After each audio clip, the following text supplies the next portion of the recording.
ابراہیم علیہ السلام نے لوگوں کے ساتھ عیدگاہ جانے سے انکار کیا اور عذر پیش کیا کہ وہ بیمار ہیں۔ وہ لوگ آپ کو چھوڑ کر چلے گئے۔ بعد میں ابراہیم علیہ السلام ان بتوں کے پاس گئے، دیکھا کہ ان کے سامنے کھانا پڑا ہے۔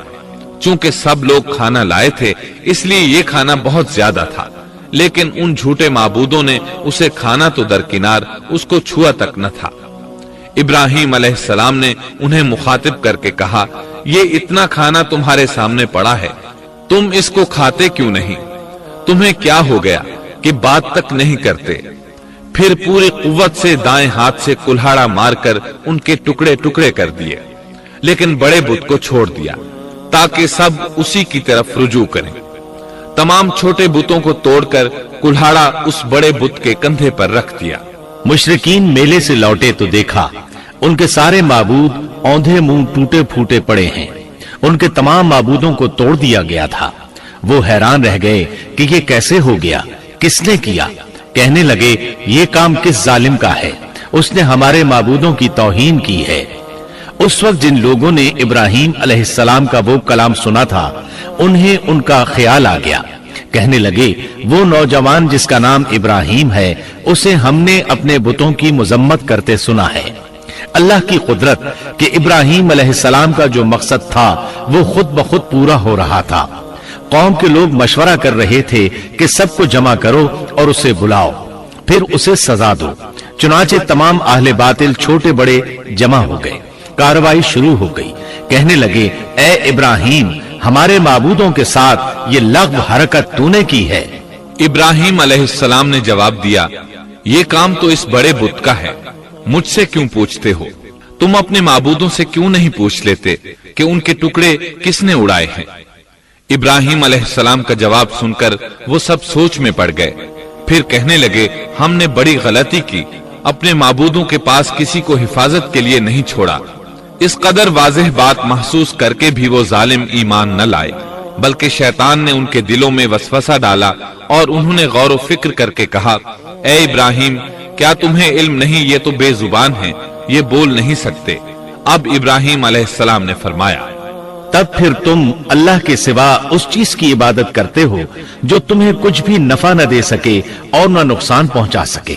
تعجب ہے تم پر اور ان پر بھی جنہیں تم اللہ کے سوا پکارتے ہو، کیا تم میں بالکل عقل نہیں؟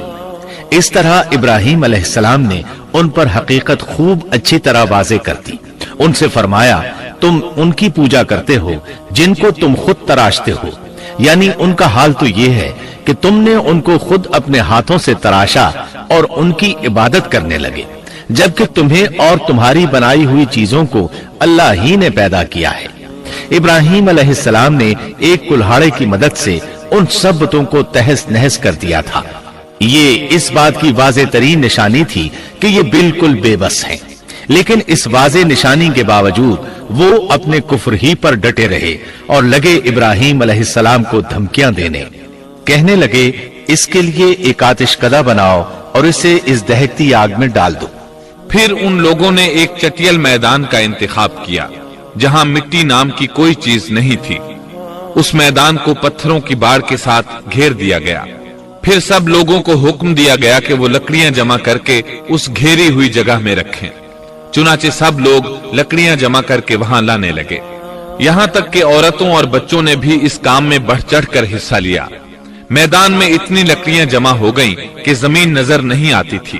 یہ لکڑیاں زمین پر ایک اونچی دیوار محسوس ہوتی تھیں۔ پھر ان لکڑیوں کو آگ لگائی گئی۔ جب آگ کے شعلے آسمان سے باتیں کرنے لگے تو انہوں نے ابراہیم علیہ السلام کو آگ میں ڈالنے کے لیے ایک جھولا تیار کیا۔ اس میں سیدنا ابراہیم علیہ السلام کو رکھا گیا۔ اس وقت آپ نے یہ دعا پڑھی، حسبنا اللہ ونعم الوکیل۔ ہمیں اللہ کافی ہے اور وہی بہترین کارساز ہے۔ یہ کلمہ ہر محتاج اور مصیبت زدہ کو پڑھنا چاہیے۔ بخاری میں ہے، رسول اللہ صلی اللہ علیہ وسلم نے فرمایا، حسبنا اللہ و نعم الوکیل ابراہیم علیہ السلام نے اس وقت فرمایا تھا جب انہیں آگ میں پھینکا جانے لگا تھا۔ مطلب یہ کہ ہم اللہ ہی پر بھروسہ کرتے ہیں، اس کے سوا ہمارا کسی پر بھروسہ نہیں۔